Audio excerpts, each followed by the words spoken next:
जय हिंद दोस्तों। जब भी आपको लॉन्ग टर्म के लिए कोई इन्वेस्टमेंट करनी होती है तो आप इस चीज को जरूर देखते हैं कि आपको कहीं कोई ऐसा ऑप्शन मिल जाए जहां पर आपको काफी अच्छी रिटर्न ऑफर की जा रही हो। आज के समय में इन्वेस्टमेंट के बहुत सारे टूल्स हैं। आप फिक्स डिपॉजिट में इन्वेस्ट कर सकते हैं, म्यूचुअल फंड्स में इन्वेस्ट कर सकते हैं, स्टॉक्स हैं, क्रिप्टो करेंसीज हैं, बॉन्ड्स हैं, और भी आपको बहुत सारे ऑप्शंस मिल जाएंगे जहां पर इन्वेस्ट करके आप अच्छी रिटर्न कमा सकते हैं। लेकिन जब भी लॉन्ग टर्म की इन्वेस्टमेंट की बात आती है तो उस केस में हमेशा इक्विटी म्यूचुअल फंड्स ही रेकमेंड किए जाते हैं, क्योंकि दूसरे सारे इन्वेस्टमेंट ऑप्शंस को अगर आप कंसीडर करेंगे तो उनसे काफी अच्छे रिटर्न्स यहां पर कमाए जा सकते हैं। आज की वीडियो में हम एक ऐसे म्यूचुअल फंड के बारे में डिस्कशन करने वाले हैं जो कि बहुत ज्यादा पॉपुलर है। पिछले 12 सालों में इस म्यूचुअल फंड ने हर साल अपने इन्वेस्टर्स को 20% से भी ज्यादा के रिटर्न्स अर्न करके दिए हैं। इस म्यूचुअल फंड का नाम है पराग पारिक फ्लेक्सी कैप फंड। इस वीडियो में हम लोग इसी म्यूचुअल फंड को डिटेल में समझने वाले हैं। इस म्यूचुअल फंड की पास्ट हिस्ट्री क्या रही है, आपका पैसा इस म्यूचुअल फंड के अंडर कहां इन्वेस्ट किया जाता है, टैक्स आप पर किस तरीके से लग सकता है, और डेफिनेटली इसके साथ साथ हम लोग एसआईपी का कैलकुलेटर और लंप सम का कैलकुलेटर यूज करके ये जानने वाले हैं कि अगर आपने पास्ट में यहां पर इन्वेस्ट किया होता तो आप कितनी रिटर्न्स कमा सकते थे। So without wasting any time, let's get started. किसी भी म्यूचुअल फंड की डिस्कशन शुरू करने से पहले उसकी पास्ट हिस्ट्री देखना जरूरी होता है। यहां पर इस म्यूचुअल फंड की अगर हम बात करें तो पिछले एक महीने में इस म्यूचुअल फंड ने 1.21% रिटर्न्स जनरेट करके दी हैं। लास्ट 6 महीनों की अगर हम बात करें तो 6 महीनों में इस म्यूचुअल फंड ने रिटर्न्स दी है 7.95%। और यहीं पर अगर हम पिछले एक साल की बात करते हैं तो एक साल में इस म्यूचुअल फंड ने 11.07% रिटर्न्स जनरेट करके दी हैं।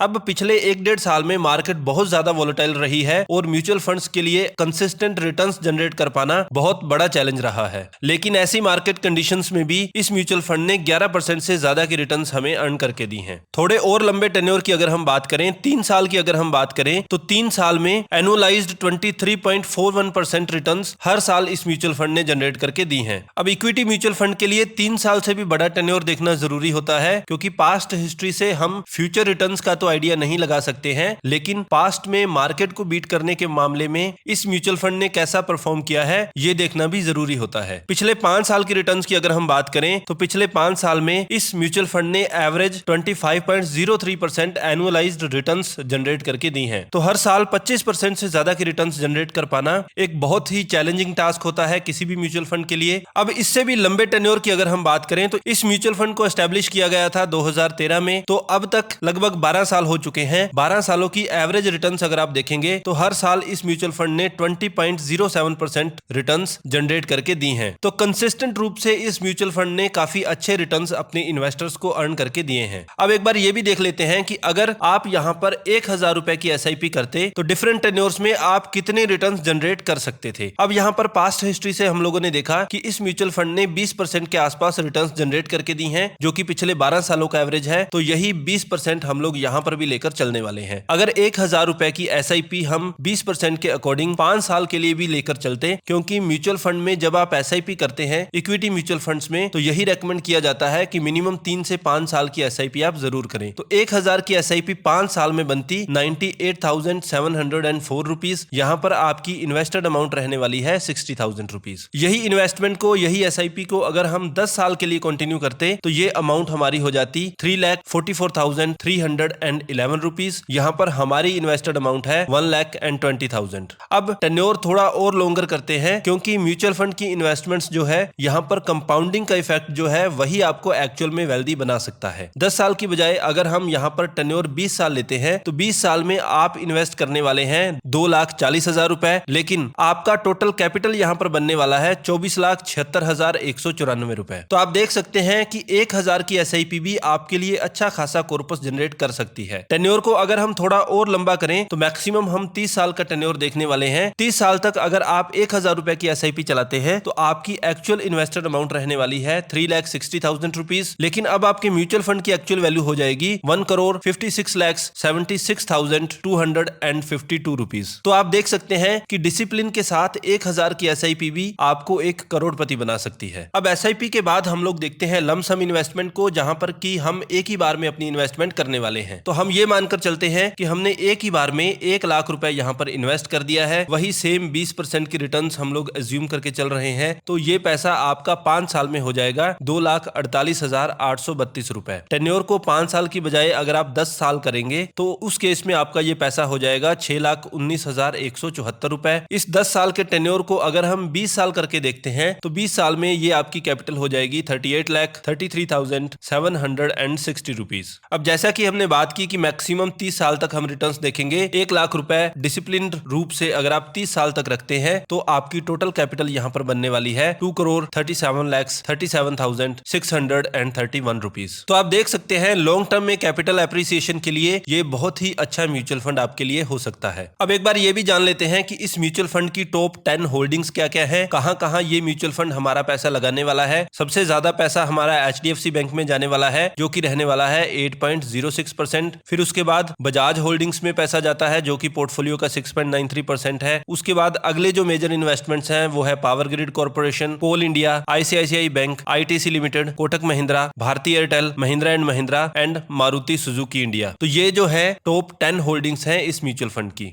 एक बार होल्डिंग एनालिसिस भी देख लेते हैं कि किस तरह की इन्वेस्टमेंट यहाँ पर की जाती है। तो 77.7% जो है ये पार्ट डायरेक्टली इक्विटीज में जाता है, शेयर्स में जाता है। इसके अलावा 19.5% जो है वो डेट इंस्ट्रूमेंट्स में आपका पैसा लगाया जाता है। कुछ पैसा जैसे कि अभी के लिए 2.4% है, इसको कैश की फॉर्म में भी रखा जाता है ताकि मार्केट में आने वाले उतार चढ़ाव का फायदा ये म्यूचुअल फंड ले सके। इसके अलावा कुछ पैसा जो कि बहुत ही छोटी अमाउंट है 0.4%, ये पैसा रियल एस्टेट में भी इन्वेस्ट किया जाता है। सेक्टर एलोकेशन की अगर हम बात करें तो सबसे बड़ा इन्वेस्टमेंट जो है फाइनेंशियल सेक्टर में है जो कि है 37.4%। इसके बाद दूसरा बड़ा सेक्टर आता है टेक्नोलॉजी जिसमें कि 19.3% इन्वेस्टमेंट है। उसके बाद के इन्वेस्टमेंट जो है कंज्यूमर डिस्क्रिशनरी में 13.5%, मटेरियल्स में 8%, एनर्जी एंड यूटिलिटीज में 7.5%, कंज्यूमर स्टेपल्स में 5.7%, हेल्थ केयर में इन्वेस्टमेंट रहती है 5.6% और इंडस्ट्रियल इन्वेस्टमेंट्स यहाँ पर है 0.3%। मिनिमम इन्वेस्टमेंट की अगर हम बात करें तो यहाँ पर आप मिनिमम 1,000 रुपए की SIP कर सकते हैं और 1,000 रुपए ही आप इन्वेस्ट कर सकते हैं लमसम के रूप में। ये वाला जो फ्लेक्सी कैप म्यूचुअल फंड है इस कैटेगरी में इस म्यूचुअल फंड ने कैसा परफॉर्म किया है, कैटेगरी का एवरेज रहा है 3% एक साल के लिए, लेकिन इस म्यूचुअल फंड ने हमें रिटर्न्स दिए हैं 11.1%। 3 साल की बात करें तो कैटेगरी का एवरेज रहा है 18.6% और इस म्यूचुअल फंड के रिटर्न्स रहे हैं 23.4%। 5 साल की अगर हम बात करें तो कैटेगरी का एवरेज रहा है 20.5% और इस फंड के रिटर्न्स रहे हैं 25%। तो लगातार आप देख सकते हैं इस म्यूचुअल फंड ने अपनी कैटेगरी को बीट किया है। तो कोई भी म्यूचुअल फंड जो कि अपनी कैटेगरी को बीट करता है वो डेफिनेटली रूप से एक अच्छा म्यूचुअल फंड माना जा सकता है। पीयर कंपैरिजन की बात करें कि इस तरह के दूसरे म्यूचुअल फंड्स कौन से हैं, तो आप देख सकते हैं JM फ्लेक्सी कैप है, HDFC का फ्लेक्सी कैप आता है, HSBC का आता है फ्लेक्सी कैप, इसके अलावा फ्रैंकलिन इंडिया का एक फ्लेक्सी कैप फंड आता है। पिछले 1 साल की रिटर्न्स अगर आप देखेंगे तो पराग पारिक ने इन सारे म्यूचुअल फंड्स को बीट किया है रिटर्न्स के मामले में। हालांकि 3 साल का जो एवरेज है वो लगभग दूसरे सारे म्यूचुअल फंड्स के आसपास ही रहने वाला है। फंड साइज की अगर हम बात करें, मैक्सिमम लोग जो हैं इस म्यूचुअल फंड पर बहुत ज्यादा ट्रस्ट करते हैं, उसी का ही परिणाम है इस म्यूचुअल फंड में सबसे ज्यादा आपको पैसा लगा हुआ मिलेगा लोगों का। यहाँ पर लगभग 1,10,000 करोड़ रुपए इस म्यूचुअल फंड में मैनेज किया जा रहा है। किसी भी म्यूचुअल फंड को चलाने के लिए, मेंटेन करने के लिए कुछ खर्चा लगता है, उसको बोलते हैं एक्सपेंस रेशो। इस म्यूचुअल फंड का एक्सपेंस रेशो है 0.63%। जब भी हम अपने किसी म्यूचुअल फंड से अपना पैसा विड्रॉ करते हैं तो उस समय हमें यहाँ पर कुछ केसेस में एग्जिट लोड भी देना पड़ सकता है। ये एग्जिट लोड कितना रहेगा, अगर आप 1 साल से पहले इस म्यूचुअल फंड से पैसा निकालते हैं तो एग्जिट लोड आपका 2% रहने वाला है। जो भी आपकी इन्वेस्टमेंट रही थी उसका 2% आपको पेनल्टी लगा दी जाती है। और वहीं 1 साल से लेकर 2 साल के बीच के पीरियड में अगर आप इस पैसे को निकालते हैं तो उस केस में ये पेनल्टी आप पर 1% रहती है। 2 साल के बाद अगर आप पैसा निकालेंगे तो उस केस में यहाँ पर किसी भी तरीके का एग्जिट लोड आपको नहीं देना होता है। यहाँ पर आपको स्टैंप ड्यूटी के कुछ चार्जेस लगते हैं। आप जब भी इन्वेस्ट करेंगे तो वहां पर 0.005% जो है स्टैंप ड्यूटी चार्जेस आप पर लगाए जाते हैं। म्यूचुअल फंड में जब भी आप इन्वेस्ट करते हैं तो वहां से आप जो भी पैसा अर्न करेंगे उस पर आपको टैक्स देना होता है। शॉर्ट टर्म कैपिटल गेन होता है या लॉन्ग टर्म कैपिटल गेन होता है। अगर आप 1 साल से कम समय के लिए रखते हैं इस पैसे को तो उस समय आपको शॉर्ट टर्म कैपिटल गेन देना होता है। जो भी आप प्रॉफिट अर्न करेंगे उसका 20% आपको टैक्स के रूप में देना होता है। तो अगर आपने 1 लाख रुपए short term capital gain earn किया है तो 20,000 रुपए आपका टैक्स के रूप में यहाँ पर जाने वाला है। लेकिन अगर 1 साल के बाद पैसा आप निकालते हैं तो उस केस में आपको यहाँ पर देना होता है long term capital gain. Long term capital gain में क्या होता है कि पहला 1.25 लाख जो होता है इस पर कोई टैक्स नहीं देना होता है। इसके ऊपर जो भी प्रॉफिट आप अर्न करेंगे उस उस पर आपको 12.5% जो है टैक्स के रूप में देना होता है। आई होप इस वीडियो के माध्यम से आपको पराग पारिक फ्लेक्सी कैप फंड के